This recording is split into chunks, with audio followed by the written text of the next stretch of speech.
welcome back to Kids Gardening with Liz. Today I'm at the Mountain View High School Organic Orchard. We have 25 different fruit trees, and I want to talk to you a little bit about what kind of fruit trees like what climates and what fruit trees do really well in Southern California. So we calculate what plants do well in what parts of the world using the hardiness zones.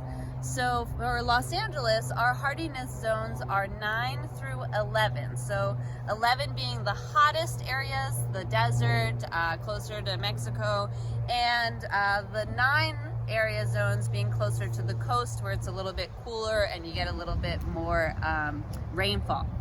So that means we can have plants in any of those zones, but if you have a plant that loves a zone 2, maybe it's native to Norway, it's not going to do very well in Southern California.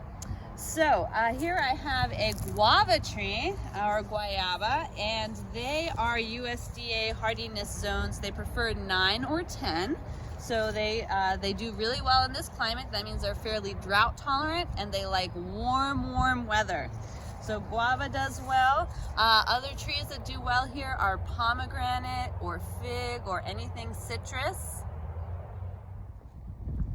Here's an example of a fruit tree that does okay in Southern California but needs a little extra care. This is a pear tree, and they typically prefer hardiness zones 4 through 8.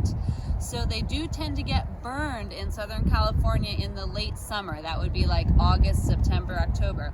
So you can still grow them, they just need a little extra care, a little more water and mulch to regulate their temperature, and I suggest planting them in a partially shady area where they won't get extreme afternoon heat.